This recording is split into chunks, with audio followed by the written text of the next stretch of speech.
Bonjour à tous, donc du coup on est en direct donc pour ce premier live de la page d'AV4 Sport. Donc premier live pour moi. Donc je vais vous expliquer un petit peu le but de ce live. Déjà c'est de vous occuper un petit peu pendant le confinement, de garder le lien avec nos licenciés du club, notamment nos jeunes, parce que forcément c'est un petit peu difficile de rester seul chez soi. Donc voilà. Je vous explique un petit peu le but. Donc le but c'est que Alexis, donc Aginsa, ancien joueur NBA, va nous rejoindre dans quelques instants pour répondre à vos questions.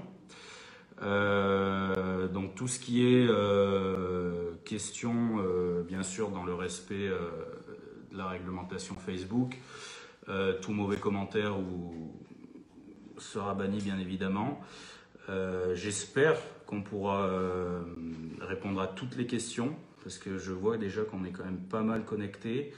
On va faire au mieux et je vais essayer, si jamais on ne répond pas à toutes les questions, de pouvoir les noter, les reprendre parce que bien sûr il y aura une rediffusion et d'essayer de vous répondre via la page Facebook AB4 Sport.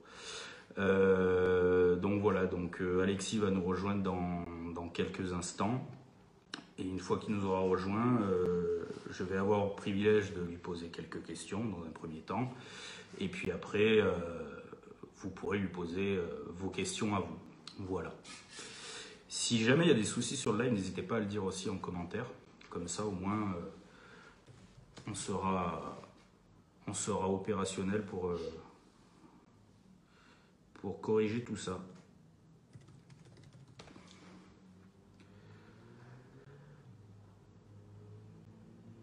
Il va nous rejoindre, ne vous inquiétez pas.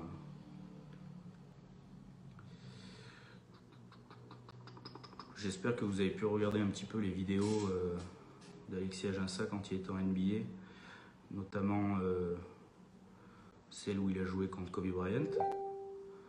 Celle-là, elle était quand même assez impressionnante, surtout que c'était le dernier match de Kobe Bryant à l'extérieur. Alors je suis désolé, je suis en train un petit peu de partager un petit peu de partout pour que tout le monde puisse voir ce live. Et j'ai la confirmation d'Alexis Aginsa qui va bien nous rejoindre dans quelques instants. Hop.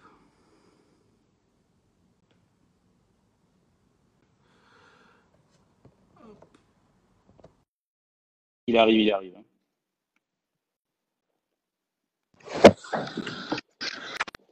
Salut!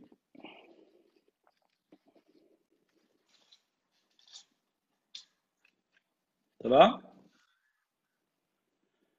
Bon, le temps que ça se connecte un petit peu et que l'image soit claire. Comment vas-tu?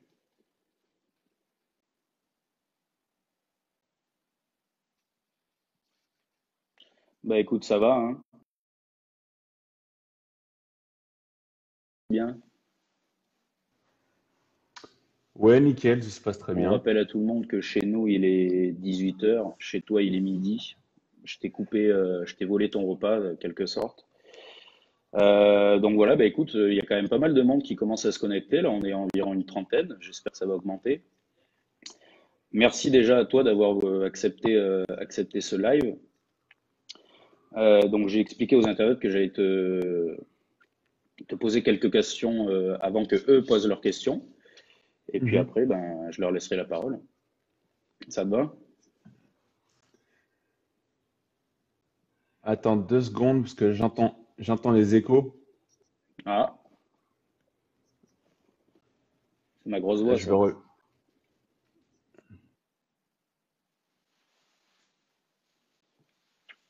Il a dû toucher à un bouton qu'il fallait pas. Ça va revenir.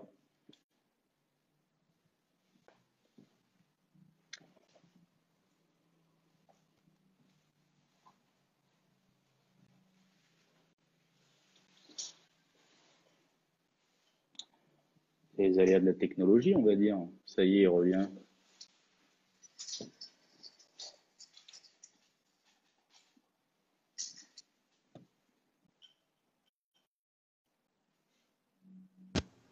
C'est bon.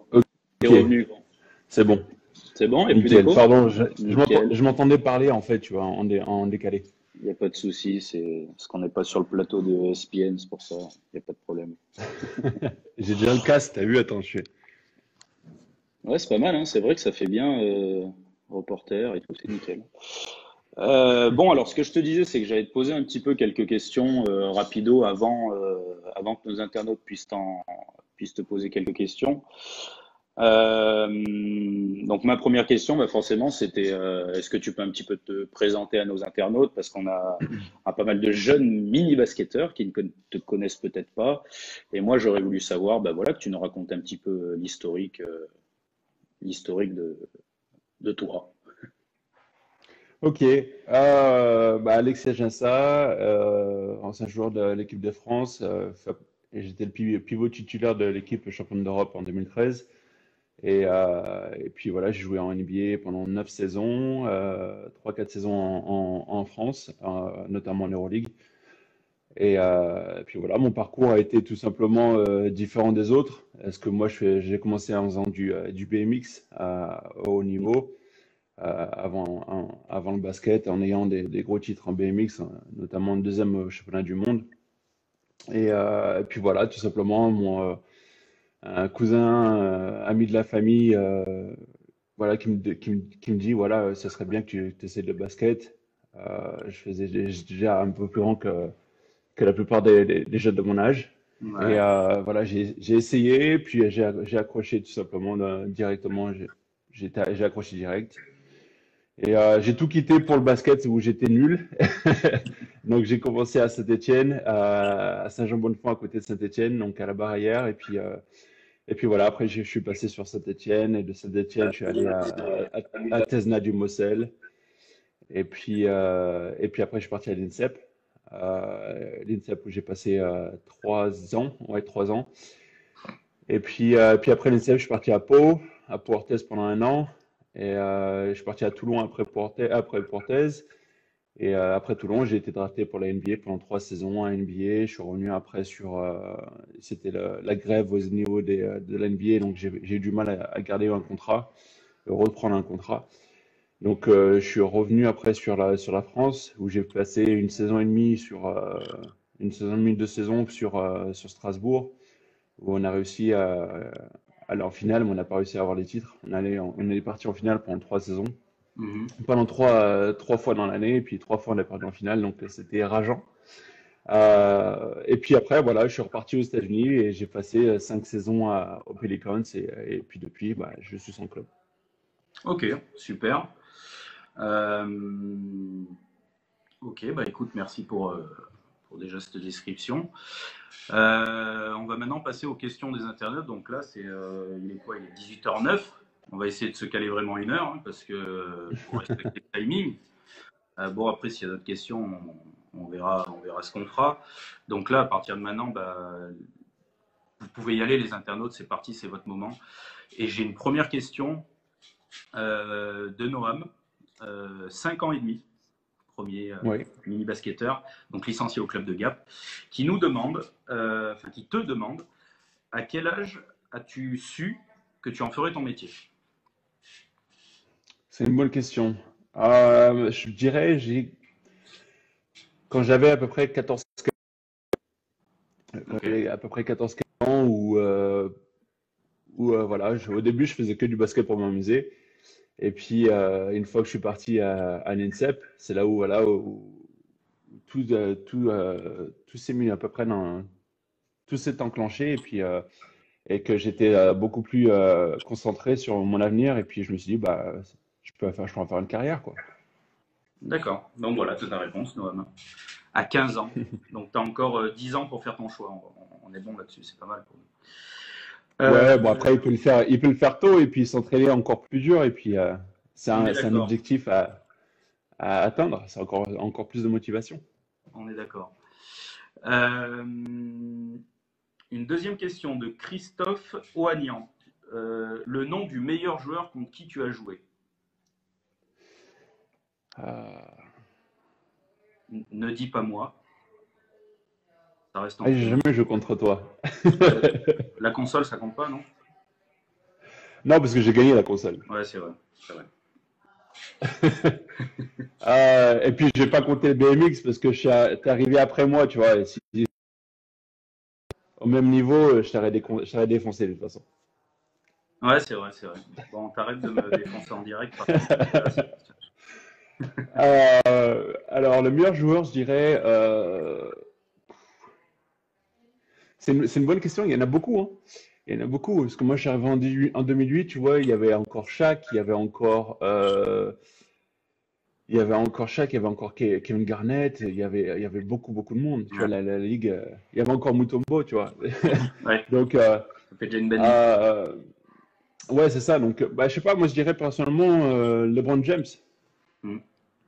C'est quelqu'un qui m'impressionne énormément sur le terrain et même en dehors du terrain. C'est quelqu'un de un peu au-dessus, quoi. Et encore, il n'était pas au niveau qu'il est aujourd'hui. C'est ça. Bon, après, tu vois, moi, je suis arrivé, j'étais nerveux, très nerveux quand je jouais contre LeBron James ou contre Kobe. Parce que Kobe, voilà, c'était mon Michael Jordan de mon époque, tu vois. Mhm. Donc, après, voilà, je suis pas arrivé un peu plus tôt où j'aurais pu voir ou jouer contre Michael Jordan. Donc, je peux pas vous dire Michael Jordan. Ouais, bien Même sûr. si c'était mon boss à un moment, tu vois.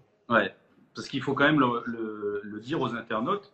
Tu as été drafté en 2008 par les Charlotte Bobcats. Et le patron des Charlotte Bobcats, ton président, entre guillemets, c'était juste Michael Jordan.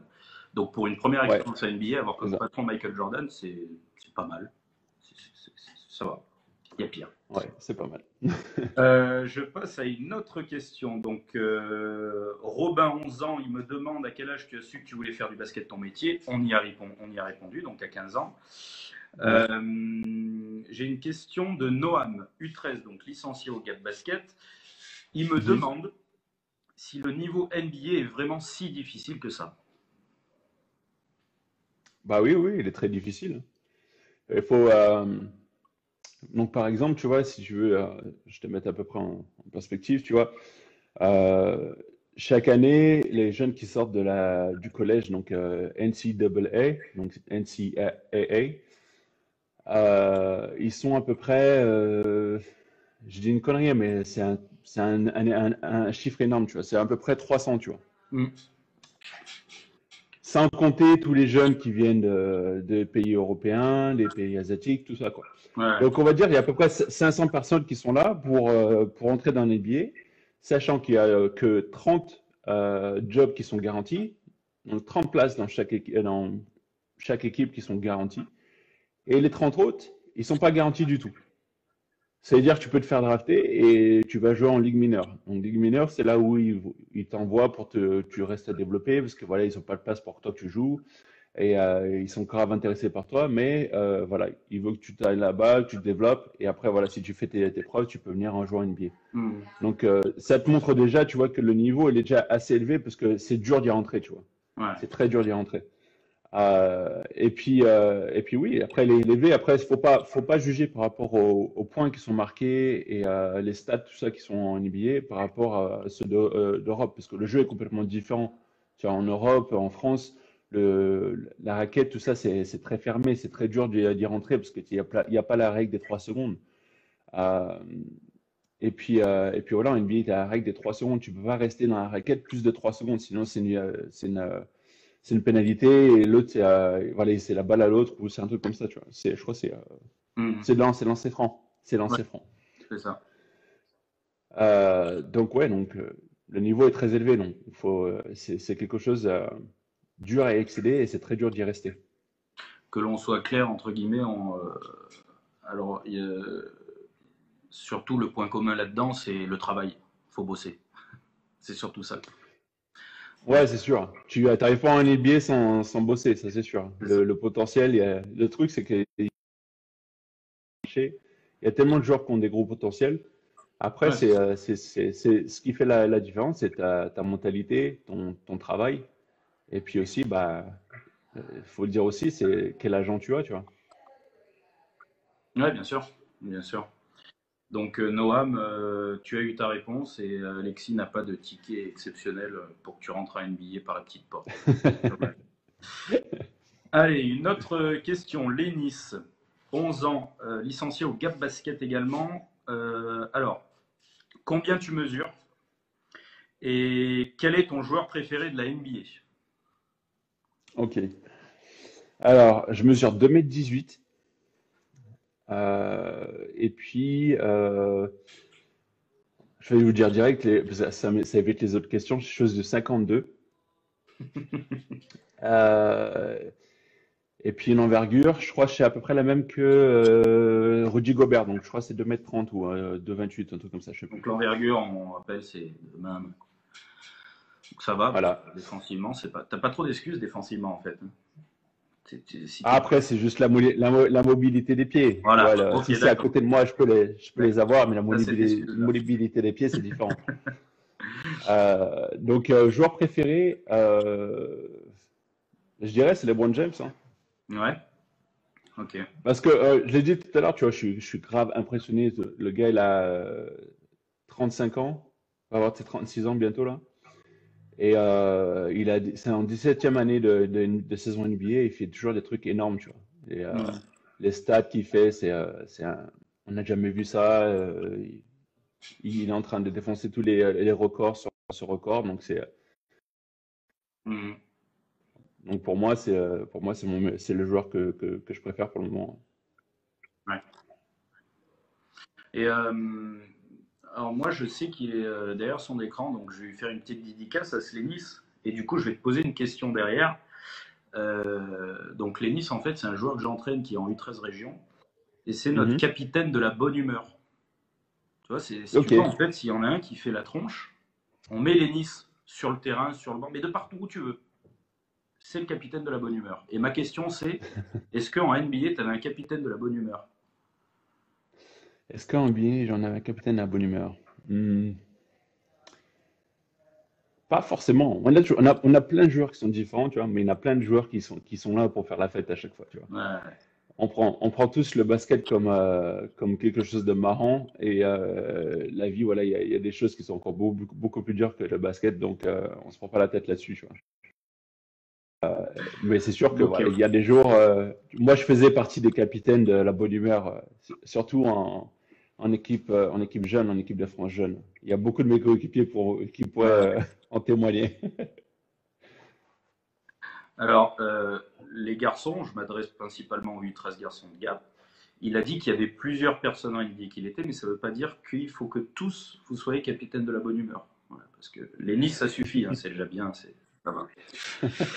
Une question d'Ethan Esclapez.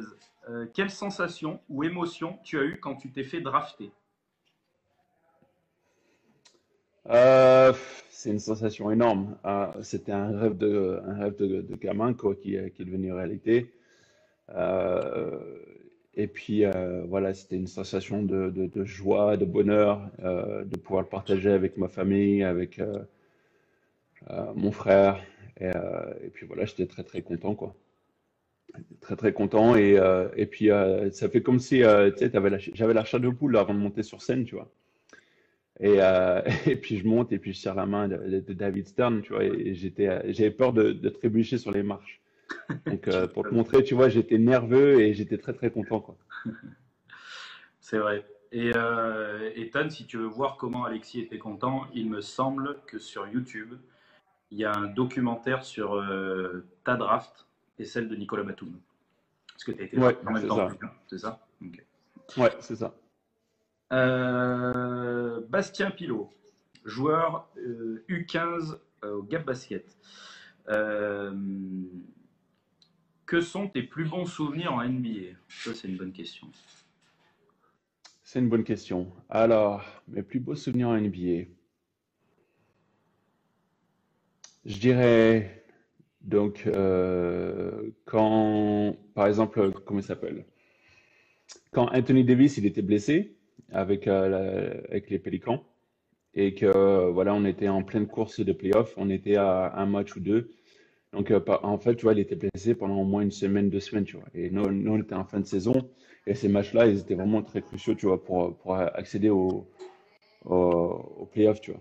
Et, Hmm. euh, et puis voilà, ouais, donc il jouait pas, donc j'ai dû hausser mon niveau de jeu. J'ai enfin eu le temps de jeu que je voulais, et voilà, j'ai explosé, j'ai montré ce que j'étais capable, j'ai fait beaucoup de bonnes choses avec points, rebonds, tout ça. Et puis voilà, on a réussi sur le dernier match, tu vois. Je crois que T. Davis revient quelques matchs avant, et puis sur le dernier match, on a réussi à accéder au playoff. Donc la sensation de pouvoir sur un match, tu vois, genre soit tu gagnes, tu es en playoff, soit tu perds, tu n'es pas en playoff. Et c'était contre les Spurs, ça, je pense, que c'était un très très bon moment.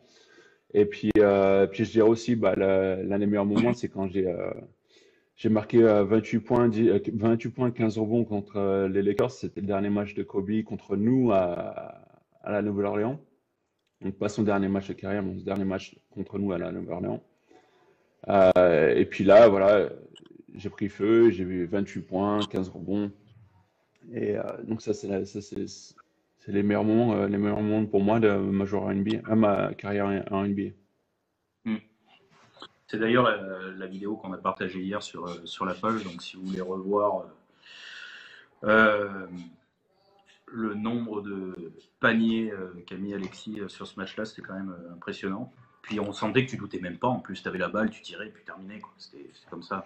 Ben, j'avais aucun doute parce que je savais que quoi qu'il arrive, le coach, il n'allait pas me sortir, tu vois. Que je savais qu'il n'y avait pas grand monde derrière moi, tu vois, Ouais, c'est ça. qui était. Donc je savais que quoi qu'il arrive, je pouvais faire ce que je voulais, quoi.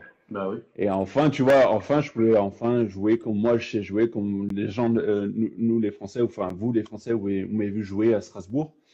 Voilà, je pouvais enfin montrer ce dont j'étais capable. Donc ça m'a permis de me montrer, mais ça m'a pas vraiment aidé après, tu vois. Ouais, c'est vrai, c'est vrai. Je me rappelle, hein, quand je me levais tard la nuit, bah, je te regardais, c'était bien, et tu sortais. Je dis, oh, je me suis pas levé, tu vois. Et ouais, c'est Je vrai. ne comprends pas. On peut rien dire sur les Américains, ils sont plus forts que nous. Donc voilà. Ouais, Max Mérez donc te posait une question. Quel était ton record de points en match? Donc c'était 28 points. c'est ça, 28 points. Tu viens d'y répondre. Robin, 11 ans, voudrait savoir si tu t'entraînais tous les jours quand tu étais jeune pour atteindre ce niveau. Alors, jeune, on dirait quel âge? Parce que je ne m'entraînais pas tous les jours quand j'étais jeune. Euh, je dirais, quand est-ce que je m'entraînais à peu près tous les jours? Je dirais une année un an avant l'INSEP, donc aux alentours des 13 ans, Où là, tu étais 12-13 vraiment ans. rentré dans le circuit basket performance, basket haut niveau. Non, pas vraiment en fait. Je commençais, tu vois. D'accord. J'étais dans le milieu sport-études à Saint-Étienne. Ok. Donc c'était études le matin, études en début d'après-midi, et puis voilà, j'avais basket aux alentours de 4 heures, donc on prenait un bus de l'école directement le stadium, et après voilà, on s'entraînait. Et en fait, si tu veux, donc je m'entraînais avec, tu vois, c'était en fait, tout, en fait, c'était comme un truc loisir, tu vois, parce qu'il y avait de tout, il y avait des filles avec moi qui s'entraînaient, il y avait des plus jeunes, des plus vieux. Et enfin, on faisait tu sais, des exercices, quoi. On faisait pas vraiment de jeu, on faisait plutôt d'exercices. Et puis après, tu vois, il y a le coach à l'époque des pros, qui était Franck Le Goff, qui est maintenant assistant coach de Nanterre depuis plein d'années. Mhm. Donc il était coach des pros de Saint-Étienne. Et en fait, si tu veux, il m'a vu. Et puis quand il m'a vu, il a dû voir le potentiel, quoi que ce soit. Il m'a pris en main. Et donc du moment où il m'a pris en main, du jour où il m'a pris en main, tu vois, et j'ai fait tous les entraînements avec lui. Et c'est à ce moment-là où je m'entraînais tous les jours, tu vois. D'accord. Donc j'ai aux alentours des 12-13 ans. Et après, je suis parti à l'INSEP. Et à l'INSEP, bah, c'était entraînement tous les jours. Et puis après, on jouait les week-ends, tu vois. Ok. Ok. Nils, U11. Comment as-tu intégré l'INSEP? Alors, déjà, je connaissais pas l'INSEP. Franck Le Goff, lui, connaissait l'INSEP, il connaissait le milieu. Et pour moi, ce que j'ai compris, c'était que il en avait parlé autour de lui, qu'il fallait qu'il me regarde, tout ça, et que voilà, en fait, ils ont décidé de m'appeler pour faire une détection. Et il y avait plein d'autres intérieurs, dont Nicolas Batum. Et non, en fait, je crois que Nicolas Batum, il n'était pas là dès le début, ou il est arrivé un jour après, ou un truc comme ça. Et puis voilà, on s'est entraîné, et puis après, bah, ils ont fait le choix de me garder, quoi. Ok. Ils ont fait le choix de me garder au lieu de garder un autre joueur, et puis ils ont fait le choix de ne pas garder Nicolas Batum à l'époque, quoi. Ouais, Mais à l'époque, Nicolas Batum était venu faire les tests en tant qu'intérieur, tu vois. ouais, Alors, c'était pas son jeu, tu vois. Donc, c'est ça. si tu le prends, voilà, en intérieur, il était peut-être pas prêt pour l'intérieur, mais en ailier, c'est vrai qu'il a du Bah, potentiel. ouais. Ensuite, Arthur, 9 ans, U11 au club de Gap. Alors, comment est-ce qu'on s'est rencontrés tous les deux? Comment est-ce qu'on s'est rencontrés? Je réponds, tu réponds? Ouais, je crois que c'est via Internet, hein. Ouais, c'est ça. Bah en fait, Arthur, si tu veux, on avait un sport commun, entre guillemets, avec Alexis. Moi aussi, je faisais du BMX à Montélimar. Et à l'époque, l'avantage que Montélimar avait, c'était que c'était la plus belle piste d'Europe, il me semble, avec les toutes dernières technologies, etc. Si je me trompe pas. J'ai aperçu Jascal Ouais. dans le live, alors faut pas que je dise de bêtises. D'ailleurs, petit bonjour à Jascal, notre ancien entraîneur de BMX. Et toi, tu venais souvent t'entraîner à Montélimar. Non, je venais pas m'entraîner souvent. Il y avait souvent Tu venais des faire les compétitions, quoi. compétitions, championnat de France, parce que voilà, Ouais, vu la piste qu'il y avait. Après, moi, j'avais plus, c'était peut-être plus de mon époque, ou plutôt celle de mon frère, c'était avec Elodie. ouais, C'est ça, donc ta sœur, qui avait tout raflé, hein, championne du monde, il me semble. ouais. Et toi, tu t'étais arrêté à vice-champion du monde. Et puis voilà, puis après, ben, moi, je me suis mis dans le basket. Et puis on a renoué les liens par Internet. Et puis on s'est parlé, on s'est parlé. Puis ce qu'il faut savoir, c'est que tu es quand même quelqu'un d'abordable. Parce qu'aujourd'hui, je pense pas que beaucoup auraient répondu comme toi, tu m'as répondu il y a maintenant 6 ans. Et puis au Ouais. fil des années, ben, voilà, on a bien discuté, on a échangé. Et voilà comment on s'est rencontrés. Voilà. C'est ça. Bah, si tu veux, moi, mes parents m'ont toujours instauré depuis le très jeune âge de rester comme je suis, en fait. Mm-hmm. Et que voilà, ils m'ont dit que peu importe l'argent que tu feras dans ta carrière, reste comme tu es, ne change pas. Et donc, j'ai jamais changé et je compte pas le faire, quoi. Mm-hmm. Bien sûr. Euh, Malgré l'étiquette qu'on essaie de me coller, quoi. Ouais, c'est vrai, ouais, c'est vrai. Mais ça se voit que t'es un mec, Alors, toi- ça se voit que t'es un mec relou là, hein. Enfin, je pense que tout le monde le voit actuellement. Ah, c'est ça, ouais, c'est Ça se ça. voit, ça se voit. Et un gars qui se la raconte. C'est ça. Regarde, tu mets ton casque et tout. Enfin, bon, ouais, c'est pas grave. Le Euh, cas, c'est toi qui m'as dit de le mettre. Il est fou, celui-là. c'est vrai, c'est pour les échos. Question de Ludovic Gelé. Non, pardon, de Clément, son fils, excuse-moi. Ok, Licencié à Gap. Quel est le meilleur joueur NBA pour toi? Donc, tu as répondu tout à l'heure, c'est LeBron James. ouais, C'est c'est ça. ça. Euh, une autre question de Lénis, notre capitaine de la bonne humeur. Est-ce que tu pourrais venir nous voir à Gap? Ok, pas de souci quand le Covid ne sera plus là. Et du coup, il faut que je t'organise un petit resto avec Lénis. C'est lui qui a demandé, donc voilà. Ah, mais il a quel âge, Lénis? Lénis, il a 11 ans. Ok, donc lui, il s'en fout du resto. Si tu veux, on fait un McDo ou un Quick. Je sais qu'il va adorer ça. Ok, d'accord, allez. McDo pour Lénis. Si tu McDo, réponds Quick, pas dans les kebab, c'est 30 ce qu'ils aiment secondes, à 11 ans, non? si tu réponds pas dans les 30 secondes, c'est annulé. Bon, tu vois, petit message de Jascal. Coucou et merci pour l'interview. Toujours Il n'y a là-dessus. pas de souci. Ilan, 15 ans, donc on a répondu aussi. Licencié à Gap, combien tu mesures? Donc on a dit 2,17 m. 18. De quoi? 18. 2,18 m, pardon. Question de Stéphanie Jaek, pardon. Dans toute ta carrière, quel titre as-tu gagné? Alors, à toute ma carrière de basketteur, quel titre que j'ai gagné? J'ai gagné un concours de dunk.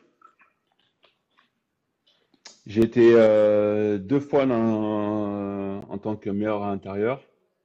Donc, une fois avec l'équipe de France, jeune. Et puis après, je crois que c'est une autre fois avec une équipe, avec l'équipe Espoir. J'ai gagné la Coupe de France avec les pros. Qu'est-ce que j'ai gagné d'autre? Bah, j'ai gagné le championnat d'Europe en 2013. J'ai gagné le championnat d'Europe en 2004 avec l'équipe jeune. Mm. J'ai gagné le championnat d'Europe en 2006 avec l'équipe junior. Et, euh, et puis voilà, je crois que c'est tout, hein. C'est déjà pas Ouais, il mal. me semble.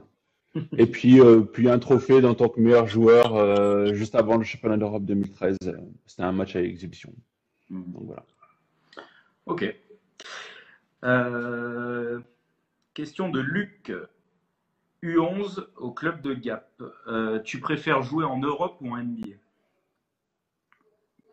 Moi, personnellement, je préfère jouer en NBA. Tout simplement parce que j'aime bien l'ambiance, j'aime bien le jeu, et j'ai l'impression que le jeu, ça me correspond un peu mieux. Et puis voilà, c'est une atmosphère en fait, c'est genre le public, tout, enfin, c'est différent, tu vois. Tu le vois au niveau, quand tu vois les matchs, il y a le public qui est complètement différent comparé au public d'Euroleague. Le public d'Euroleague est plus à fond dans le match Mm. et encourage mieux les équipes qu'en NBA. Mais moi, je préfère, tu vois, l'ambiance, tu vois, la musique pendant qu'on joue, les fans qui veulent absolument que tu signes leur t-shirt, des trucs comme ça. Ouais, J'aime bien tout ce qui va avec, tu vois. Parce que tu vois, aux États-Unis, ils sont vraiment à fond sur le basket, tu vois. ouais, c'est ça, c'est vrai. Euh, Sachant qu'en Europe, tu vois, bon, on va pas se mentir, il y a le foot en premier, puis après, tu as le basket, et après, tu as le rugby, tu as le handball, tu vois. Donc, tu vois, c'est différent. Ouais, bien sûr. Ok. Benjamin Vermandel, 30 ans. Et des poussières. Est-ce que tu te souviens de ton passage au tournoi de Douai et quel. Oui, tournoi de Douai, je m'en souviens très bien. Qu'est-ce que j'en garde comme souvenir? Un très beau souvenir. Je pense que j'adore ce tournoi. Je trouve que c'est un tournoi énorme pour les jeunes, parce que c'est un tournoi international en fait où tu joues contre plein d'autres pays. Et puis voilà, il y avait les USA. Dans les USA, il y avait les frères Brook Lopez et Robin Lopez, les frères Lopez. Il y avait Chase Budinger qui était dedans, qui a justement fait le concours de dunk, qui a défoncé le concours de dunk. Euh, il y avait mon coéquipier Jesse Bégarin qui était dedans, qui a fait le concours de dunk aussi, qui a fait d'énormes dunks aussi, mais voilà, Chase, il était juste au-dessus, athlétiquement parlant, il était juste au-dessus. C'était très impressionnant. Et puis voilà, j'ai un très très bon souvenir, j'ai adoré. Euh, et puis voilà, je pense que c'était la naissance de notre belle équipe jeune pour l'équipe de France, quoi. Ok.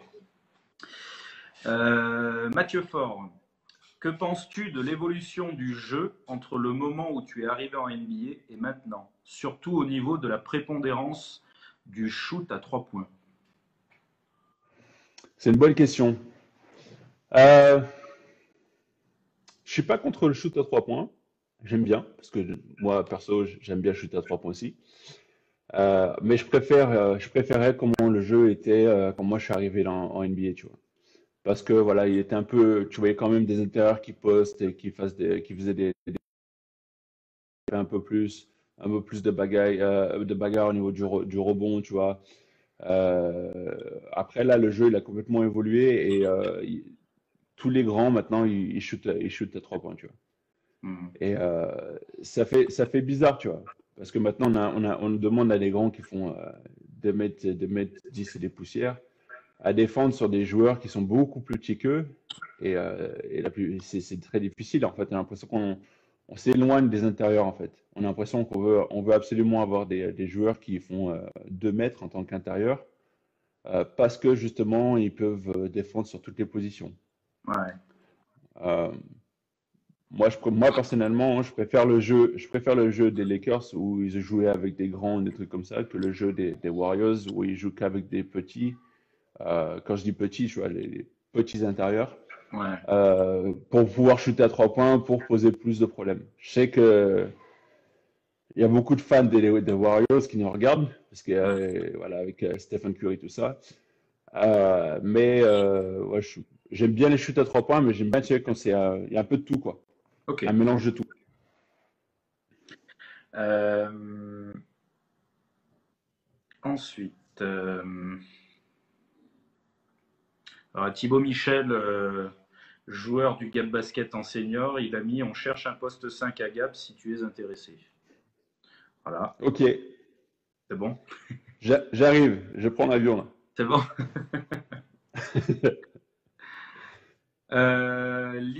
Ilan, 15 ans licencié de Gap, quelle est ton équipe préférée de basket?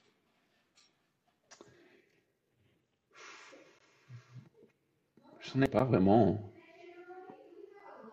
J'ai pas vraiment une équipe préférée. C'est bizarre à dire, mais non, pas vraiment. Euh, J'aime bien l'équipe des Lakers qui joue comme ils jouent.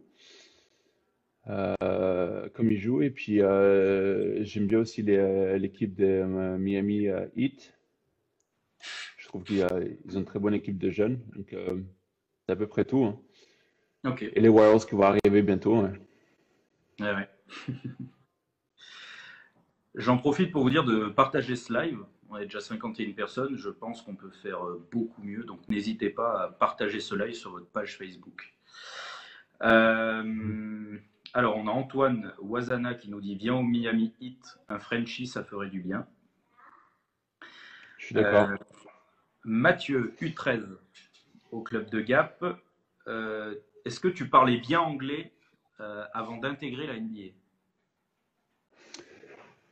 Alors, moi, personnellement, je pensais que je parlais sans plus l'anglais, tu vois.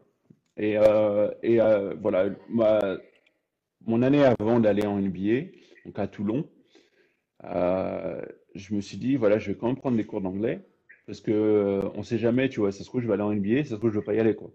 Donc, Ouais, je voulais absolument, tu vois, perfectionner mon anglais. Donc, j'ai pris des cours perfectionnés en anglais, et puis le prof, il me dit, mais t'as pas besoin de cours, tu parles très très bien. Et je fais, bah bon, il me fait, oui, franchement, tu parles très bien. Et il faut juste que tu continues à travailler sur tes temps, tu vois, tes rythmes, tout ça. Et puis voilà, ça partira très très bien. Mais en fait, j'ai appris, bon, comme tout le monde à l'école, l'anglais qu'on apprend en école, ce qui est complètement différent de l'anglais en fait, qui est parlé ici aux États-Unis, tu vois. ce qui paraît. Ouais. Parce que les expressions, parce que l'anglais qu'on apprend à l'école, en fait, c'est l'anglais de la Grande-Bretagne, tu vois.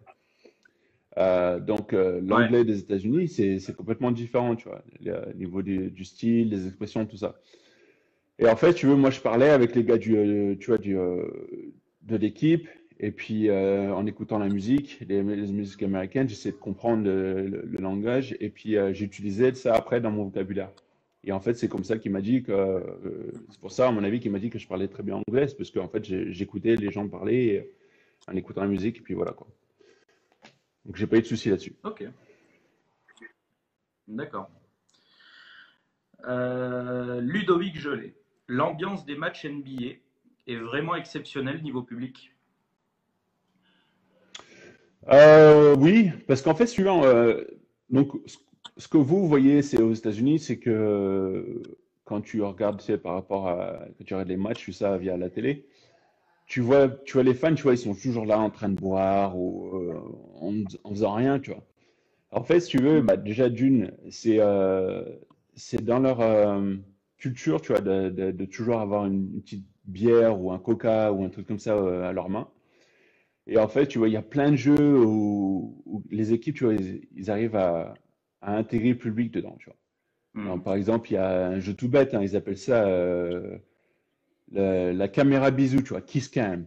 Ouais, Et en fait, chaque fois, ils mettent l'objectif sur un homme et une femme. Et ça peut être un frère et une sœur. Et en fait, ils disent, allez, il faut vous embrasser. Et là, tu vois, là, c'est drôle parce que les frères et sœurs vont pas s'embrasser sur la bouche. Ou alors, c'est leur premier rendez-vous. Tu Ouais, vois, ils vont pas s'embrasser tout de suite, ou alors c'est un mec c'est un mec et sa mère, ouais, ou ouais. vice versa, tu vois, c'est la fille et son père. Je crois que c'est drôle, tu vois. Ils trouvent des jeux pour intégrer le public. Ils font venir des voix, des gens sur le parquet en faisant des trucs. En France, tu vois, on essaie de le faire, mais c'est une différente mentalité, tu vois. Nous, en France, on a l'impression qu'on est un peu plus gêné, tu vois. Ouais, ouais, c'est ça. Et aux États-Unis, tu vois, ils sont plus ouverts. Ils vont venir Ouais, danser devant tout le public. Ils vont emmener des gamins danser devant tout le public. Et puis voilà, c'est énorme, tu vois. C'est pour ça que je te dis que ouais, l'ambiance est complètement énorme, tu vois. Et puis, niveau bouffe, tu sais, ils ont tout ce que tu veux, tu vois, dans une salle de basket. tu Niveau m'étonnes. bouffe. Les Américains sont sur un niveau complètement autre part que la France, quoi. Élevé. Nolan, U13. Est-ce que tu peux nous raconter une semaine type dans ton entraînement? Bah, déjà, j'ai pas vraiment une semaine type parce que les semaines type d'entraînement, tu vois, enfin, dans une saison, tu vois, les semaines, elles se ressemblent pas, tu vois. Ouais, Donc tu peux avoir trois, des fois quatre matchs dans une semaine. Donc tu t'entraînes, tu vois, ça dépend, tu vois. En fait, ça dépend si tu as deux matchs d'affilée. Donc mm, des fois tu peux jouer le mardi et tu peux jouer le mercredi derrière. ouais, Tu vois, donc t'as pas vraiment le temps de t'entraîner. Donc, je te donne une semaine où on a, vas-y, on va dire trois matchs, tu vois. Donc si c'est jour de match, tu vois, on a shooting aux alentours des 10 heures. Donc tu vois, moi j'arrive vers les 8h30, 9 heures. Je fais petit soin, puis je fais activation au niveau de muscu, tout ça. Et puis après, je fais des shoots jusqu'à que on arrive au shooting. Et puis après, on fait donc shooting, on fait un peu plus de shoot avec l'équipe. On revoit le système, on revoit notre plan pour le match qui arrive. Donc on finit aux alentours peut-être des 11h30, c'est 11 heures, tu vois. C'est un ok. shoot, enfin, les shootings, tu vois, le jeu d'avant-match, ils sont très très courts parce que là, tu veux pas en fait fatiguer les joueurs avant le match. Donc ils sont Mm, très courts. Après, dans l'après-midi, avant le match il arrive, chaque personne en fait a un créneau différent pour qu'ils viennent s'échauffer. Avant que l'équipe entière vienne sur le terrain se réchauffer, tu vois. Chaque personne a un créneau différent. Donc moi personnellement, j'aimais toujours à venir à peu près dans les premiers, parce que quand tu arrives dans les premiers, en fait, la d'une, ça montre au coach que tu es motivé. De deux, ça montre que tu es quelqu'un qui adore te perfectionner, tout ça. Et de trois, bah, tu sais, tu as plus de temps pour toi, tu vois. T'es pas obligé de te dépêcher pour finir les trucs parce qu'il y a un autre qui arrive derrière. Vu que tu en es les premiers, tu sais, tu arrives un peu en avance et tu peux faire un peu tout ce que tu veux, tu vois, sans ouais, pression. c'est sûr. On va dire, j'arrive vers les alentours de 4h, 5h. Le match est, ouais, 4h. Le match, il est à 7h30, 8h. Donc, je fais mon échauffement. Et puis, après mon échauffement, tu vois, moi, je faisais surtout, tu sais, du 1 contre 1, après, du 2 contre 2 en tant qu'échauffement. Et puis, voilà, après que ce soit fini, j'avais le temps, tu sais, il y a des gars, ils prennent des douches après, parce qu'ils, tu sais, ils sont transpirés, tout ça. Ils veulent pas être Ouais, transpirés pour le match. Moi, je prenais pas de douche, mais tu vois, j'étais là en train de lire un livre ou quoi que ce soit pendant que tout le monde avait fini de s'échauffer. On a un briefing d'avant-match. Donc, tu sais, briefing d'avant-match où tu vois le plan, tout ça. Et puis ouais, bien sûr. après le briefing, bah, tout le monde va sur le terrain, on fait l'échauffement. Et puis après, boum, le match commence, quoi. Après le lendemain, tu vois, donc le lendemain, on a un entraînement, donc vu qu'on a joué la veille, on a entraînement aux alentours de 9h30, 10h. Donc pareil, j'arrive une heure et demie avant l'entraînement, je fais mes soins. Et quand je parle des soins, tu vois, ça veut pas dire que je suis blessé, tu vois. Mm. Mais tu sais, je vais avoir des soins pour éviter que je sois blessé, tu vois. Donc je fais glace, renforcement musculaire, et puis après je finis toute mon activation, tu vois, du corps. Je m'entraîne ou je fais tout le. Après, je fais ma séance de muscu avant l'entraînement, tu vois. Donc l'entraînement commence aux alentours de 9h30, 10h, puis après on a entraînement vu qu'on n'a pas de match le jour d'après, on a entraînement pendant 2 heures, tu vois, où on fait Ouais, On fait du jeu contre, genre 3 contre 3, 5 contre 5, tout ça, avec des situations pour se préparer pour le match après d'un mardi, tu vois. Et en fait, chaque jour, on n'a pas match, c'est comme ça. Et chaque jour, on a match, c'est comme le scénario que j'ai dit avant. Ok. Désolé, c'était long, hein, mais c'est Non, non, chaque non, mais différent truc là. long mais complet. Et moi surtout parce que voilà, l'idée c'est quand même un live aussi fait pour les jeunes. Et moi, j'ai trouvé ça pertinent quand tu as dit j'arrivais avant tout le monde pour déjà pour montrer au coach que j'étais motivé. Ça peut très bien se retransmettre sur une catégorie U13, U11.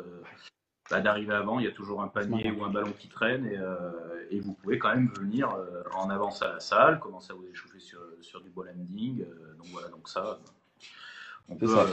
Alors il y aura peut-être pas la muscu, il y aura peut-être pas les soins hein, en département ou en région, mais voilà, au moins on peut venir un peu en avance. Moi, Euh, personnellement, je vois pas un coach à peu importe quel niveau, tu vois. Surtout quand tu es jeune, tu veux progresser. Je vois pas un coach qui va te dire, si tu demandes d'arriver 40 minutes avant, s'il peut venir et t'aider à shooter. Je vois pas un coach te dire, non, non, désolé, je peux pas. À moins qu'il ait un bah, autre job, tu vois, à moins qu'il ait oui, un autre job et qu'il peut forcément pas se libérer avant. Il va rester après peut-être l'entraînement pour t'entraîner si tu veux. Demander ne coûte rien, quoi. En faire ouais, plus, bien ça sûr. coûte rien. Après, tu peux toujours venir avant, demander au gars de la salle s'il peut t'ouvrir la porte avant. Tu viens et tu t'entraînes tout seul et tu fais tes trucs tout seul. C'est Tu ça. vois, des fois, il y a besoin de personne, quoi. Mhm. D'ailleurs, là aujourd'hui j'en profite aussi pour faire un petit peu de pub.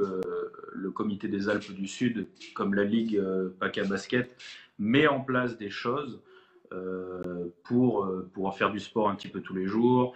Nous, on va mettre en place pour nos licenciés aussi des vidéos de dribble, de tir. Vous pourrez le faire panier, pas panier. Donc voilà, il y aura plein de choses à faire. Vous inquiétez pas, ça arrive. On est en train d'y bosser dessus, mais voilà, l'idée c'est vraiment de rester actif pendant ce confinement. Question de la famille Dubois. Quel regard portes-tu sur les élections américaines par rapport à la NBA?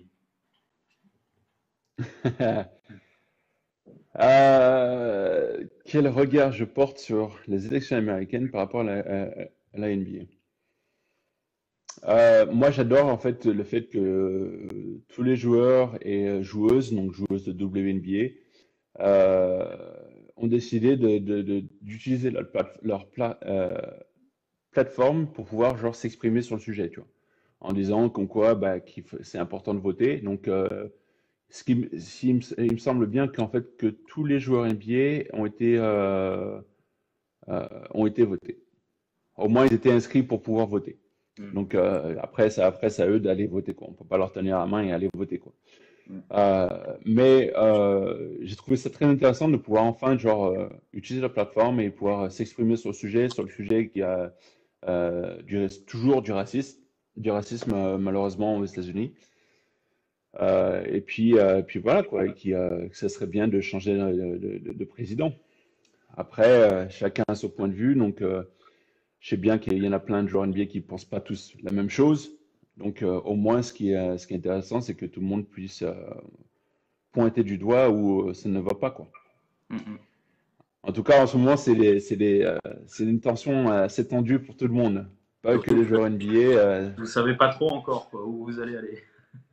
C'est ça. Je pense qu'on saura d'ici quelques jours à peu près qui est le président pour les 4 prochaines saisons. C'est Et ça. années, saison. Euh, Je parle en question basket. question d'Ethan. Est-ce que de jouer aux côtés d'Anthony Davis était un honneur? Ouais. Non, mais Anthony Davis, tu vois, pour moi, il est plus jeune que moi. Donc, un honneur, je dirais pas vraiment, tu vois, mais c'était quelque chose après, voilà, c'était un très gros joueur quand moi j'étais avec lui. Mais après, je pense aussi, là, il a passé un cap aussi sur son jeu. Et il est passé à un autre niveau avec les Lakers. Mhm. Donc, c'est sûr, c'est différent. Ouais. Ben, c'était un honneur de jouer avec Dirk Nowitzki. Ah oui, Dirk Nowitzki, ouais. Là. Je sais qu'il lui, il est un peu plus jeune, il connaît peut-être pas, mais Dirk Nowitzki, si tu veux, c'est le meilleur joueur européen de tous les temps qui a joué en NBA. Pour moi, hein, après, je sais qu'il y a beaucoup de gens qui vont dire Tony Parker. Tony Parker fait partie des meilleurs joueurs. Mais moi, je dirais que Dirk, tu vois, il a révolutionné le jeu en fait pour les intérieurs. Parce qu'à l'époque, il y avait personne qui chutait à 3 points. Lui, il est arrivé, c'est un intérieur qui chutait à 3 points et il a gagné un titre à lui tout seul presque. Tu vois, Mm. c'est quand même Alors, énorme ce qu'il a fait. ça, c'est une question de ma part par rapport à ta réponse. Euh, on enlève le shoot à 3 points de Dirk Nowitzki et tu le compares à Pogazol. Ouais. Lequel? Toujours. Non, non. Non, parce que même si tu enlèves le shoot à 3 points, tu vois, sur ses moves, tout ça, il a révolutionné le jeu, tu vois. Le turnaround, tu sais, tu tournes et tu shootes sur un Ouais. pied. Le gars, il était ingardable. Tu pouvais pas défendre sur lui, tu vois. Mm. C'est un shoot que c'est presque impossible à contrer, parce que si tu le contres, tu vas aller dans son pied et ça sera faute, Ouais, c'est tu vrai. vois. Après, il était tellement fort au niveau du shoot tu étais obligé de respecter. Donc, tu te Ouais, mettais très près de lui et il était plus vif en fait sur son premier pas que les autres. Certes, il n'était pas assez super athlétique, mais je pense que pour moi, Dirk Nowitzki, il était au niveau au-dessus, quoi. ouais. Euh, question de Emery U13-3 à Gap. Qu'est-ce qui te plaît le plus dans le basket? Qu'est-ce qui me plaît le plus dans le basket?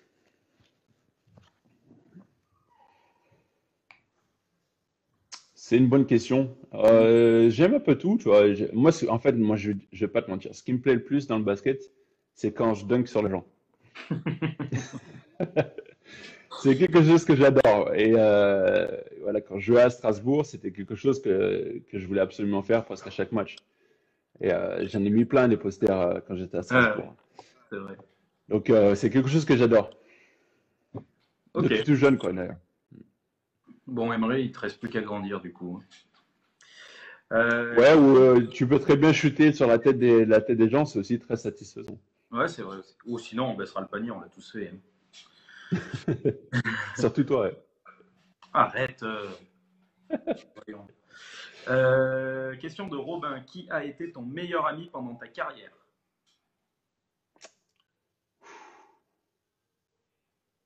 Mon meilleur ami pendant ma carrière. Jesse Bégarin. Ok. Jesse Bégarin qui maintenant joue à Chalon-Reims. D'accord. Ouais, Chalon-Reims. Ouais.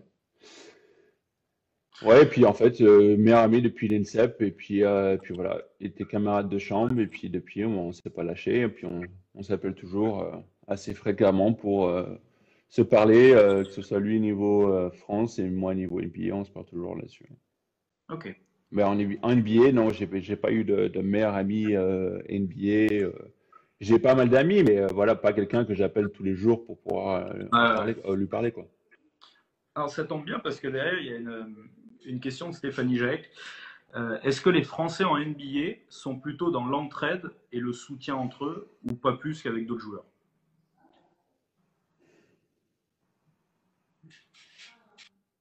Euh, c'est une question, c'est une bonne question. Donc au début, je dirais ouais, c'était un peu plus dans l'entraide, tu vois, même si tu vois, il y avait une différence d'âge et de niveau. Mais voilà, on s'est toujours entraîné au début, puis après, bah, tu vois, après chacun fait à peu près sa vie, tu vois. D'accord. Tu as un salut amical de Daniel Patenotte, un salut amical du temps du HTVB. Passer le bon moment avec lui. Question de Maëlys Relais. Que penses-tu du tournoi de la Micaline Basket Go dont tu as été le parrain? Je pense que c'est un très bon tournoi, hein. Et, pour les jeunes aussi, ou voilà, déjà d'une, c'est un tournoi où tu joues contre plein d'autres équipes de la France. Et puis voilà aussi, bah, c'est un super moment parce qu'à la fin, tu sais, il y a une grosse soirée où les joueurs peuvent Ouais. s'amuser avec les jeunes. Et puis voilà, c'est un très bon truc à faire avec tout le monde, quoi. Il y a un très bon niveau et tout le monde s'amuse, tout le monde rigole, quoi. J'ai bien aimé, hein. J'ai eu l'occasion de le faire 2 fois avec des clubs. Et c'est vrai qu'il y en a pas mal qui le comparent à la Coupe de France des U13, des U15 en fait. La Coupe de France U15 quoi en Ouais, fait. ouais, C'est pas sur le franchement, même il y a un format, mais bon c'est niveau, vrai hein. que ouais, franchement, alors nous on était plutôt dans le sud de la France. On avait fait des bons résultats pour se qualifier, mais une fois qu'on est arrivé là-haut, eh ben, on rencontre des régions un petit peu plus basket et ouais, ouais, on se rend compte que finalement Ouais. il y a d'autres régions avec un vrai gros niveau. Lénis qui est revenu 11 ans licencié à Gap. Qui était ton meilleur Mhm. coéquipier aux Pelicans? Mon meilleur coéquipier avec les Pelicans. Euh, je m'entendais bien avec pas mal de gens, hein, mais Quincy Pondexter, je dirais. C'était quelqu'un avec qui j'étais assez souvent. Avec aussi Langston Galloway, où j'étais assez souvent. On allait souvent voir films, tout ça au cinéma. Et bon, pareil avec Ryan Anderson, pareil. Et Tariq Evans aussi. D'accord.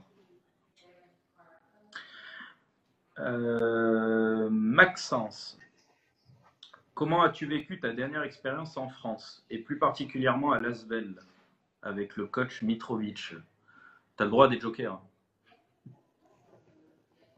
Non, enfin, j'ai fait plein de jokers. J'ai fait de joker pendant un an et demi. Et puis, en fait, ça m'a pas trop servi parce qu'il y a beaucoup de gens qui se font de leur propre idée, tu vois. Donc, ça a été un peu chiant parce que j'ai décidé de rien dire par rapport en, en voulant dire, en voulant être professionnel, si tu veux. Et au final, en fait, bah, c'est tout revenu sur moi, tu vois. Ouais, ça s'est retourné contre toi. Ouais, c'est ça. Voilà. Donc, comment ça s'est passé mon expérience? Bon, en elle-même, mon expérience, ça s'est super bien passé, tu vois. Sans compter le coach, tu vois, avec le club, les supporters, tu vois, tout s'est super bien passé. Honnêtement, j'ai adoré parce que voilà, c'est à 45 minutes de chez ma mère et presque tous les week-ends, j'allais la voir, tu vois. Donc, moi, personnellement, c'était super bien. Après, certes, moi, ma femme et mes enfants, c'était pas avec moi, donc moi, c'est quelque chose qui me tient énormément à cœur. Donc ça, c'était difficile. Après, avec le coach, c'était quelqu'un qui était très difficile à jouer avec, parce que voilà, si tu en fait tu lui disais ton opinion sur certains sujets, par exemple sur les contres et tout comme ça, tu lui dis ouais voilà, j'aimerais bien vouloir faire plus. Il s'en foutait en fait de ton opinion parce Mm. que il voulait toujours être celui qui avait toujours raison, tu vois. Et puis en fait, tu vois, la façon dont il te le faisait, c'était un peu irrespectueux parce que tu vois, c'est comme si je te parlais là d'un coup, tu vois, et puis après, tu vois, je suis en train de te parler, tu vas me couper au milieu de ma parole, de mon argument, et tu vas me dire, ok, ouais, c'est bon, c'est bon. Ouais, Ouais. donc sinon, tu vois, Ouais. je- l'autre personne, faut respecter l'autre personne. Et puis voilà, un match, tu vois, il me traite de fils de, tu vois. Et puis ça m'a pas plu du tout. Donc moi, je vais vers lui et je veux qu'il me le dise face à face. Qu'il me le dit, tu vois, et après, il part en courant. Donc les gens me retiennent parce ils ont pensé que j'allais frapper. J'ai été Mm. dans plein de situations où je n'ai jamais rien fait, tu vois, à n'importe qui, tu vois. Ouais, ouais. Donc j'avais aucune intention de mettre la main sur le coach parce que c'est le coach, tu respectes le coach. Ouais, bien sûr. Donc pour moi le gars qui me dit traite de fils de quelque chose, tu vois, de fils de P, parce qu'il y a des jeunes qui Mm. nous regardent. Euh, donc ça m'a pas plu du tout. Donc moi je voulais m'expliquer et puis lui il a dit après non c'est soit Alexis soit moi. Mm. Or lui il était sous contrat pendant plusieurs années, moi j'étais sous contrat pendant 6 mois donc j'ai mis Tony Parker dans une situation qui ne pouvait pas faire autrement quoi. Bon, au final, ça a été toi, puis Ok. après lui. Oh, cool. Ouais, donc au final, c'est moi qui ai tout pris, c'est moi qui ai tout pris, tu vois, en me faisant passer pour un gars qui était incontrôlable, qui se la racontait, alors que c'est pas du tout dans mon caractère.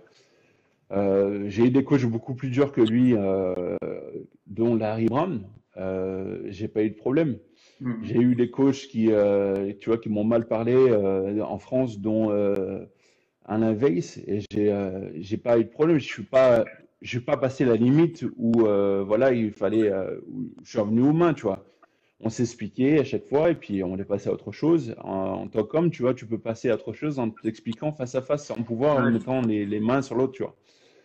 Donc ouais, donc j'ai trouvé ça débile. J'ai essayé de m'expliquer avec lui et puis voilà, il a dit, j'ai plus rien à te dire. Il m'a dit ça via un message, tu vois. Il voulait même pas m'appeler, il voulait pas me voir. Et en fait, j'ai l'impression qu'en fait, il a tout fait en fait pour que je parte, parce que j'ai l'impression qu'il voulait pas que je sois là, quoi. Mhm. Et au final, ça s'est passé la même chose avec Edwin Jackson. Donc ça montre bien que ça venait pas de moi, quoi. Ça s'est passé avec plein de Ouais, joueurs, apparemment. bien sûr. Eh Donc ben, ça montre bien que la euh, personne en elle-même était bizarre, quoi. merci pour cette exclusivité. Il n'y a Euh, pas de souci, ouais, je trouve ça débile en fait d'en faire une polémique alors que oui, bien sûr. Bon, après, c'était pas le cas, quoi. Euh, tac, tac, tac. Je cherche un peu les questions. Ilona, licenciée à Gap en U15 filles région. Quel collège ou lycée sport-études peux-tu me conseiller en France? Bah moi j'en connais qu'un et c'est celui de chez moi dans ma ville. Donc c'est Tesna du Moncel à Saint-Étienne. Donc j'y suis pas allé depuis que je suis parti, donc je peux pas te dire comment c'est.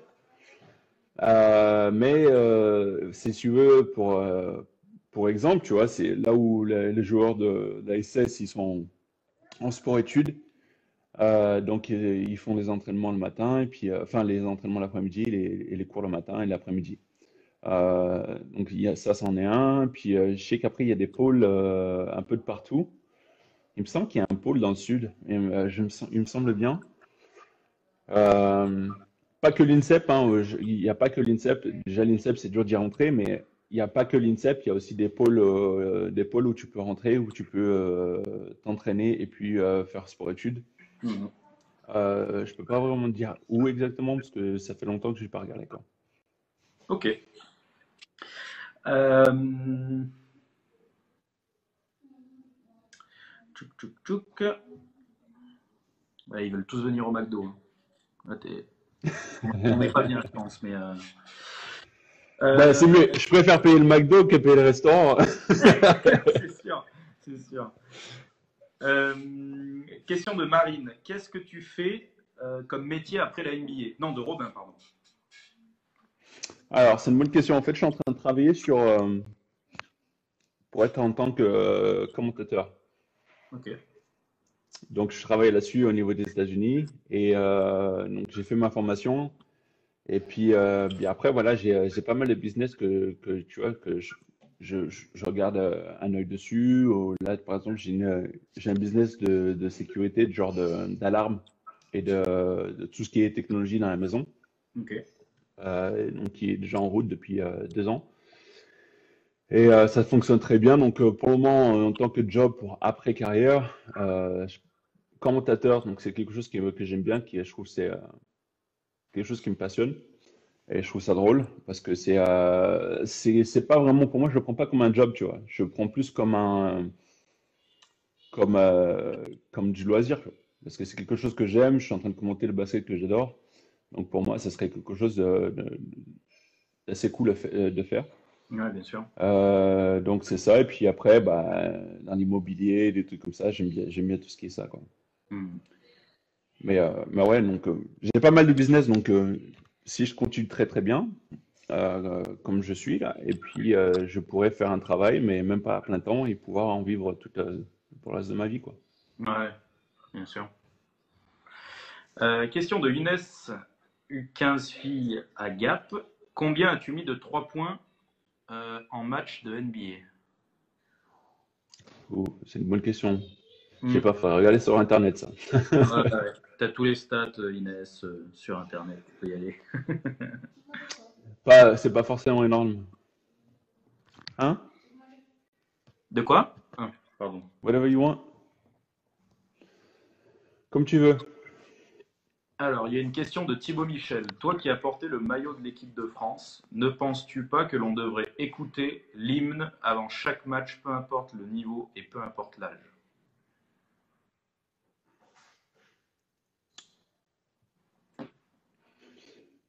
Peu importe le niveau, non. Niveau professionnel, oui. Hmm. J'aimerais bien entendre leur hymne national avant chaque match professionnel. Hmm. Tout simplement parce que voilà, je trouve que c'est bien d'être chauvin. On le voit aux États-Unis, eh ben, ils ont l'hymne national avant chaque match, que ce soit collège ou professionnel. Donc ouais, je trouve ça très très bien. Ça montre, en plus, tu vois, quand tu es dans les quartiers, donc là, dans mon quartier, je crois qu'il y en a, d'avoir une ou deux maisons qui est comme ça, mais ils ont des drapeaux, tu vois, dehors. Hmm. Euh, c'est pas genre pour se la raconter, c'est juste que Ouais, t'es voilà. fier d'être américain, tu vois. Nous, en France, tu vois, si on le met, c'est les gens vont dire, ah, pourquoi moi je peux pas mettre mon drapeau d'Espagne, je peux pas mettre mon Juste, drapeau Algérie, Maroc, tu vois. Peu importe, tu vois, mais après, tu vois, je pense que chaque quartier ici, ils ont des règles, tu vois. Genre, par exemple, ici, dans mon quartier, t'as pas le droit de mettre un autre drapeau que le drapeau de la Caroline du Nord ou un drapeau des États-Unis, tu ok. vois.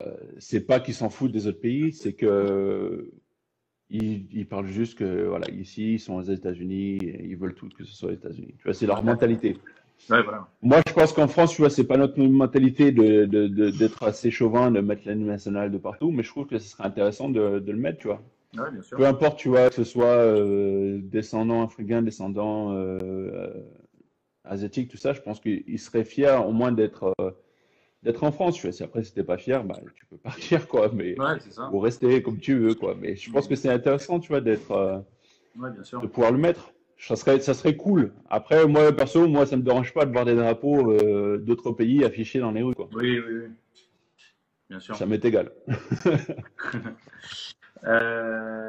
Question de Thibaut, 9 ans. Quel était ton adversaire le plus redoutable? Shaquille O'Neal. Hmm, bonne réponse. Juste parce que je suis arrivé en 2008 et j'ai dû jouer contre Shaquille O'Neal et j'ai galéré parce que le gars était beaucoup plus costaud que moi, Tu avais très joué à lourd. quel âge?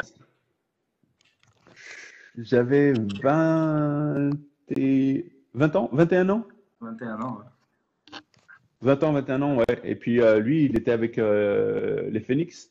Ouais. Donc c'était déjà, tu sais, genre le gros Shaq, tu vois. C'était pas le Ouais. Shaq qui était en forme, mais c'était un Shaq qui pouvait te pousser avec un petit coup de coude et genre toujours te dunker dessus, tu vois. Ouais. D'ailleurs, c'est ce qu'il a fait quand je suis rentré, quand j'ai défendu sur lui, je suis sorti direct. Double peine. Mais c'est un joueur le plus redoutable parce que voilà, il était trop imposant pour pouvoir défendre dessus. Ouais. Euh, Question de Joe Elkia. Avec les Mains Red Claws en G-League, on est bien d'accord, tu avais réussi un quadruple double. Il a été revu à la baisse, on n'en trouve plus de traces. Alors, il me semble bien que c'était un triple-double. Donc c'était, je sais plus ce que c'était. Je crois que c'était 20 points, 12 rebonds et 10 contre, un truc comme ça. Ok, Mais c'était le premier, c'était le tout premier des Red Claws parce que c'était la première saison qu'ils avaient l'équipe. d'accord. Donc je suis arrivé, puis j'ai fait ça, puis j'ai été après sélectionné pour le All-Star Game de G-League. Ok. Euh, Arthur Yons, quelle est ta plus grosse blessure? Euh, Tendinite rotulaire que j'ai traîné depuis l'âge de 13 ans, où quand je suis arrivé à l'INSEP, on m'a dit qu'il fallait que je me fasse opérer. Et que j'ai opté pour l'option de ne pas me faire opérer, donc j'ai décidé de me renforcer les jambes, tout ce qui est muscles, quadris, tout ça. Et donc, j'ai réussi à ne pas pouvoir me faire opérer. Euh, mais j'ai réussi aussi à avoir ce problème de tendinite rotulienne pendant toute ma carrière jusqu'à 2017 où je pouvais plus Hmm. Ok. le prendre quoi. J'avais tellement mal que je pouvais plus jouer, je pouvais plus m'entraîner. Donc, j'étais obligé de me faire opérer. Je me suis fait opérer des deux genoux. Et Ok. depuis, bah, je galère pour trouver des contrats quoi. Mais c'était ma Ouais, plus grosse blessure. ça va venir. Euh, à quel âge as-tu été repéré? Question de Noah Carpentier. Repérer à quel niveau? Alors, je pense qu'il veut te dire repérer peut-être pour une entrée au pôle espoir ou repérer. Parce que repérer, tu vois, j'ai eu de la chance, moi, j'ai eu de la chance en fait. Ce que je suis arrivé, donc j'ai commencé le basket à côté de Saint-Étienne dans un petit club qui s'appelait Saint-Jean-Bonnefond, la ville Saint-Jean-Bonnefond, le petit club s'appelait La Barrière. Et le coach, l'un des coachs qui s'occupait des jeunes, était coach de l'équipe de la Loire. Et en fait, je suis arrivé, j'avais une tête de plus à tout le monde, sauf que je savais rien faire. Et le coach m'a pris directement en équipe de la Loire. D'accord. Parce que j'étais plus grand et il savait qu'avec lui, avec son savoir-faire, donc il s'appelait Éric Macron. Macron. Ça, voilà, je pense pas qu'ils soient reliés. Ah, c'est pas, non, c'est pas. Euh, On aurait pu lui non, dire et d'ouvrir une gymnase, mais non, bon, c'est pas grave. ouais, donc du coup, tu vois, il m'a pris directement et puis il m'a formé au début, quoi. Et Ok. puis après, j'ai eu un autre coach qui était très très bon en équipe de jeunes qui s'appelait David Bonnel, qui m'a pris sous son aile. Et puis après, Franck Le Goff, tu vois. J'ai eu à chaque fois des bons coachs, de bons formateurs de jeunes Ouais. où après, j'ai pu faire parler mon basket, quoi, pour me Ok. faire détecter, pour avoir des contrats, tout ça. D'accord. Euh, Inès U15 de Gap toujours. Quel est ton plus gros écart de match en NBA? Alors, si tu es arrivé à décoder la question, tu me le dis. Le plus gros écart. Je pense défaite. Le plus grosse défaite, je crois, c'était avec. C'est difficile. Je pense à un moment, tu vois, avec les Pélicans, on a eu 12 défaites d'affilée, hein. Mhm. Ouais. Mais aussi avec quand je jouais avec Toronto, on a eu. Je suis passé donc la meilleure équipe de la NBA qui était les Dallas Mavericks à la plus mauvaise de l'équipe la plus mauvaise des équipes de NBA à ce moment-là, c'était Toronto Raptors. Ils avaient 17 victoires ou 15 victoires quand je suis arrivé. Et puis on finit avec, je crois, 22 ou 24, tu vois. Il restait 2-3 mois de saison et on a fini à 24 ou 25, un truc comme ça. Ouais. Donc voilà, il y avait, je pense que c'est la pire des saisons et puis c'est tout, hein. Ouais. Euh, on est arrivé à l'heure. Euh, Est-ce que tu nous accordes encore une vingtaine de minutes ou je vous rappelle à tous les internautes que je l'ai privé de repas parce qu'il était quand on a commencé 18h chez nous en France et il était midi à Charlotte. Est-ce que tu nous accordes encore 20 minutes ou pas? Ouais, ouais. J'ai Allez, ma femme qui vient de demander ce qu'on mangeait il y a 2 secondes. oula, attends, ça c'est sujet sensible. 20 minutes ou pas alors? 20 minutes, ça doit être bon. Les gens ne savent pas encore ce problème. Ils connaissent pas. Alors, je vais essayer de trier un petit peu les questions, Mhm. mais on y reviendra après plus tard. Euh, une question de Audrey Vial. Euh, Quelles sont les qualités qui font un bon joueur de basket? Alors moi, personnellement, je dis toujours que le basket, c'est 70-80% mental. Je suis d'accord. Et après, le reste, c'est tout ce qui est skills, tu vois, c'est tout ce qui est On dit skills en français, je sais même plus, tu vois. Je perds mon français. Ce qui est mouvement. Euh, exercice, ouais, tout ce qui est fondamentaux. Ouais. Fondamentaux. Euh, mais je dirais que la plupart, c'est mental, tu vois. Le mental de vouloir gagner, le mental de vouloir réussir, le mental de vouloir t'entraîner quand les autres, ils s'entraînent pas, le mental de faire plus, le mental de refuser de perdre. Moi, tu vois, moi, quand j'ai grandi, j'étais un très, très, très gros rageux. Je déteste perdre. Et puis là, même, tu vois, même là, si je joue avec, par exemple, on a fait un jeu de Xbox. J'ai refusé de perdre. Je voulais pas perdre. Mhm. Et c'est une mentalité, tu vois, c'est une mentalité tu sais, tu vas avoir une mentalité de gagnant, tu vois, je parle toujours dans ce principe, tu vois, là, maintenant, dans nos jeunes, tu vois, quand ils font des compétitions, des trucs comme ça, on leur donne des trophées de participation. Ouais. Et moi personnellement, je déteste parce que ça dit en fait aux jeunes, c'est pas grave, t'as pas gagné, mais t'es quand même récompensé. Mhm. Or, quelle motivation tu donnes aux jeunes, tu vois, en disant, ok, j'ai fini cinquième, j'ai quand même mon trophée, quoi, j'ai fini cinquième, quoi. Mhm. Non, moi, ouais, j'ai fini cinquième, j'ai pas eu de récompense, ça me met les nerfs, je veux avoir ce trophée, tu vois. Donc la prochaine fois, je vais tout faire pour m'entraîner pour avoir ce trophée. Euh, donc moi personnellement, tu vois, la mentalité, je pense que c'est très très important parce que en tant que sportif de haut niveau, tu vois, t'as pas de jour off parce que tu as eu un décès de ta famille, t'as pas de jour off parce que voilà, tu as des problèmes familiaux. Tu Mhm. vois, il faut prendre sur toi-même et c'est pour ça que le mental, c'est très important. C'est pour ça que moi j'ai pris un coach mental parce que j'en avais besoin, tu vois, à un moment, d'un mois dans ma D'accord. vie.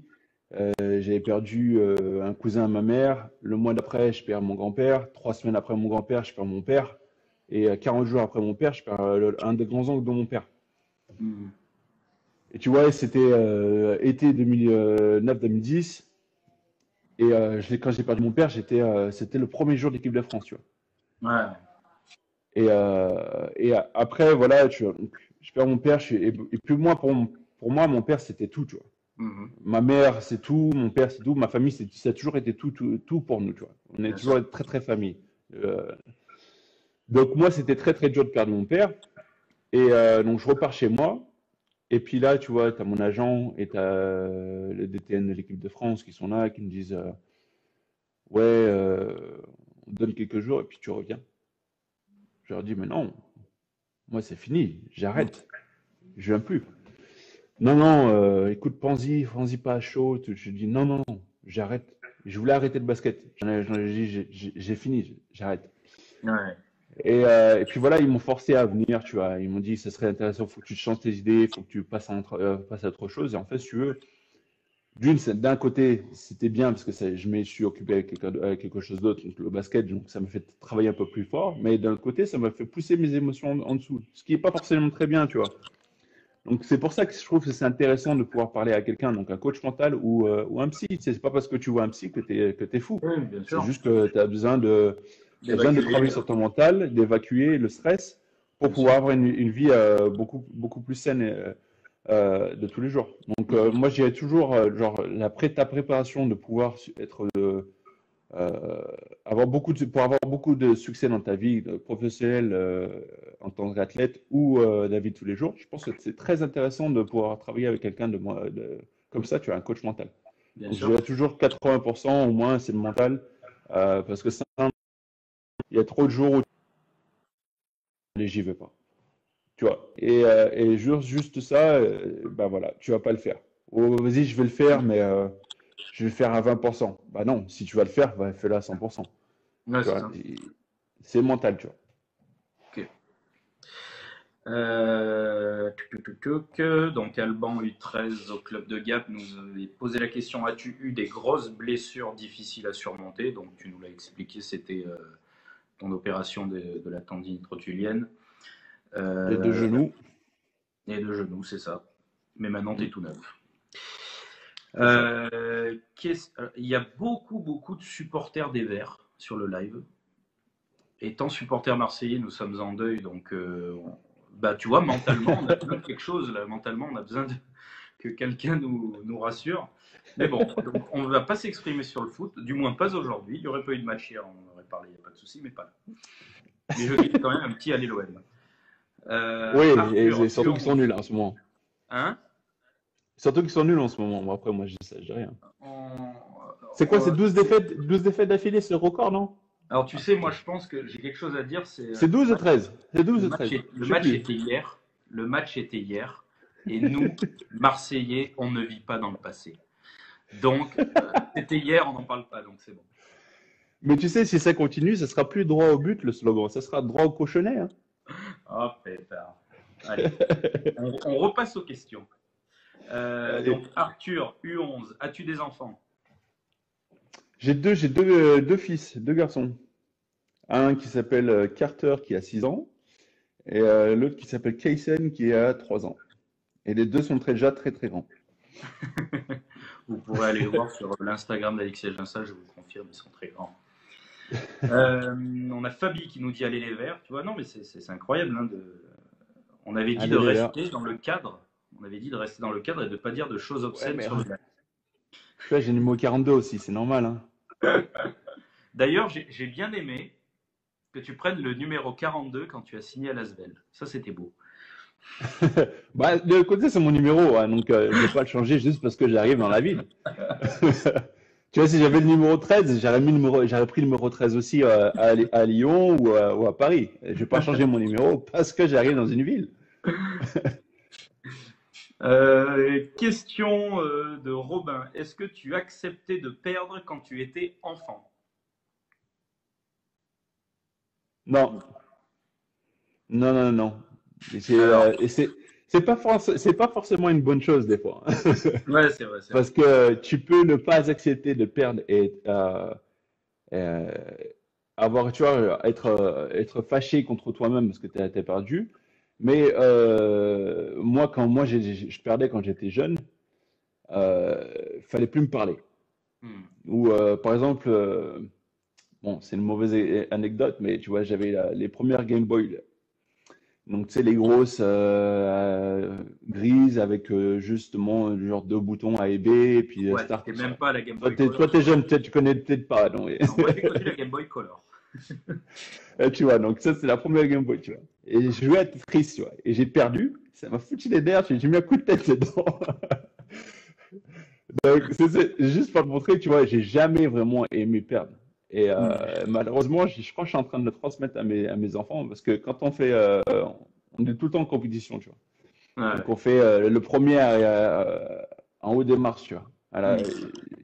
Et l'autre, il est deuxième, il est un peu plus, tu vois. Mais on y travaille dessus pour qu'ils acceptent un peu plus, mais qu'ils soient quand même très compétitifs, tu vois. Alors, après, moi, j'ai toujours eu un peu de mal avec ce mot, accepter la défaite. Je suis pas d'accord. Je pense qu'il faut apprendre à la gérer. C'est ça. Voilà. Mais c'est pas pour autant que nos jeunes qui nous regardent aient le mauvais comportement de pas taper dans les mains, de taper dans les portes, de taper dans les bouteilles. On est d'accord que Non, c'est ça sert à rien. Ça sert à rien. Et puis en plus, ça donne une mauvaise image de toi, alors que ça se trouve, tu n'es pas comme ça, tu vois. Être mauvais perdant, c'est pas un truc que tu veux sur ton dossier, tu vois. bien Tu veux sûr. pas que les gens te cataloguent de mauvais perdant.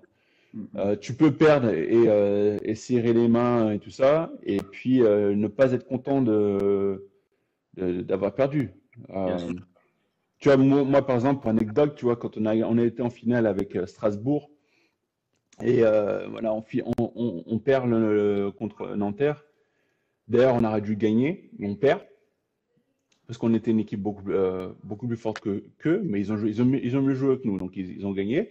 Ils gagnent le championnat. Je serre la main, voilà, on nous remet les médailles, je mets ma médaille, on fait des photos, voilà. Moi, j'avais aucun intérêt de rester sur le terrain en regardant les autres soulever le trophée et tout ça, et me foutre encore plus les nerfs parce que je viens de perdre, alors que sachant que je voulais absolument gagner. Moi, j'ai préféré juste aller dans le vestiaire, j'ai déjà serré les mains, j'ai déjà tout fait de ce qui devait être fait et être correct au niveau professionnel. Voilà, maintenant, je ne voulais pas me remuer le couteau dans la plaie en regardant les autres monter avec le trophée, tu vois. J'ai fait ce que j'avais à faire. Si tu fais tout le monde peut faire la même chose, tu vois. Que ce soit un match, tu vois, tu serres la main, au lieu de t'afficher devant tout le monde sur le banc en étant énervé ou pleurer et tout ça, va dans le vestiaire et évacue toi, comme toi tu peux évacuer, tu vois. Comme ça, les gens ne voient rien. Bien sûr. Euh, Dans quelle franchise aurais-tu aimé signer Brian et Calvin du club de l'UGAP Basket? Euh, J'aurais bien aimé jouer avec Miami, d'ailleurs. Miami ou les Lakers. Ouais. Ouais. Parce que c'est deux équipes que, bah, d'une, la ville en elle-même les deux villes sont magnifiques. Ouais. Et puis voilà, j'aime bien les deux franchises en fait. Les Lakers parce que voilà, c'est les Lakers avec l'histoire qui est derrière. Et Miami parce que voilà, l'histoire qui sont créées depuis qu'ils ont eu Dwayne Wade, tu vois. Et Dwayne Wade, Ouais. Shaq, ils ont déjà créé une bonne histoire. Mais c'est surtout avec, tu vois, avec la franchise, tu vois. Pat Riley, l'ancien coach qui est maintenant dans l'équipe en tant que dans les bureaux, trucs comme ça, je crois qu'il est président de l'équipe, un truc comme ça, au Ouais. GM. Donc ça, ça c'était quelque chose que j'aurais bien aimé. Et si tu veux, je rajouterais aussi les Spurs. J'aurais bien aimé jouer pour Popovich, tu vois. Ouais. Touc. Maxence, U13 d'Aubenas, quel club regrettes-tu le plus d'avoir quitté?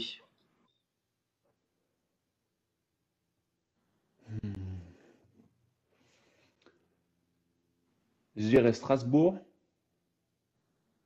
parce que je m'amusais vraiment bien à Strasbourg.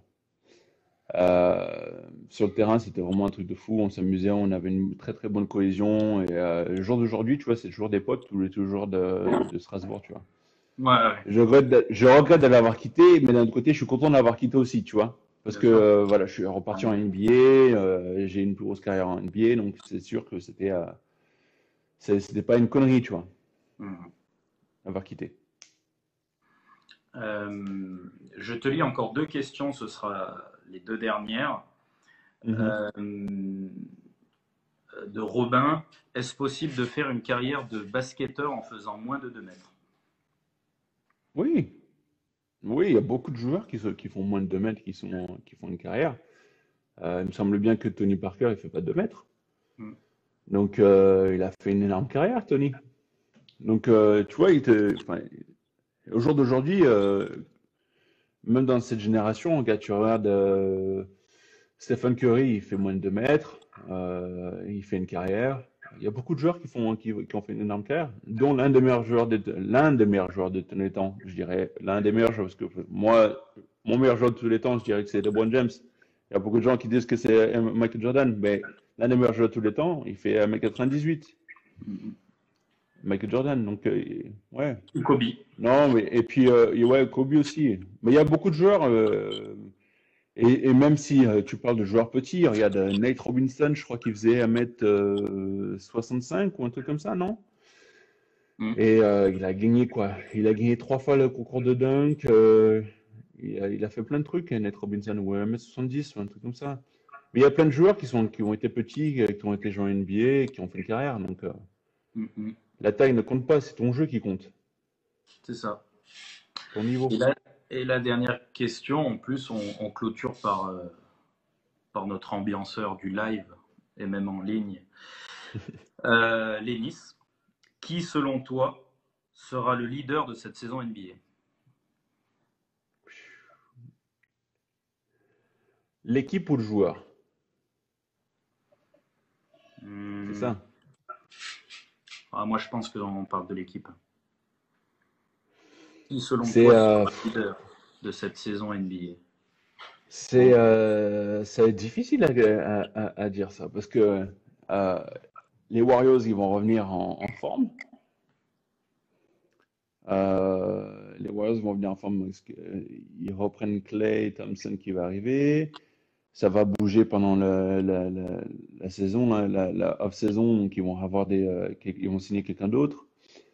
Les Nets, Kevin Garnett, Kevin Durant, il va revenir de blessure, donc ça va être aussi différent, même si on ne sait pas à quoi s'attendre avec les deux, avec Kyrie Irving et lui. les Lakers, à mon avis, ils vont encore prendre quelqu'un d'autre pour mettre dans leur équipe, qui vont hausser leur niveau. Je sais pas, c'est difficile, hein. Même les Heat, ça se trouve, ils vont réussir à prendre Giannis Antetokounmpo. Donc, euh, c'est difficile, hein. Franchement, je ne sais pas du tout qui va être le leader. Je sais que les Lakers, ils vont être durs à battre, quoi qu'il arrive. Mhm. Euh, et puis voilà, quoi. Ok. Après, tout dépend en fait qui ne se blesse pas. Parce que si la saison reprend en décembre, c'est obligé d'avoir des joueurs qui vont se blesser, surtout chez les Lakers. Mhm. Ah bah Il y a oui, ils l'équipe un n'auront peu pas arrêté. plus âgée, voilà, ils n'ont pas arrêté. Ils ont arrêté le 11 octobre, je crois. Ouais, ouais, c'est Un ça. truc comme ça. Ouais, Ouais, ça fait même pas un mois encore. c'est Tu vois, ça. donc, et on parle de commencer dans un mois. C'est beaucoup, hein. Ouais.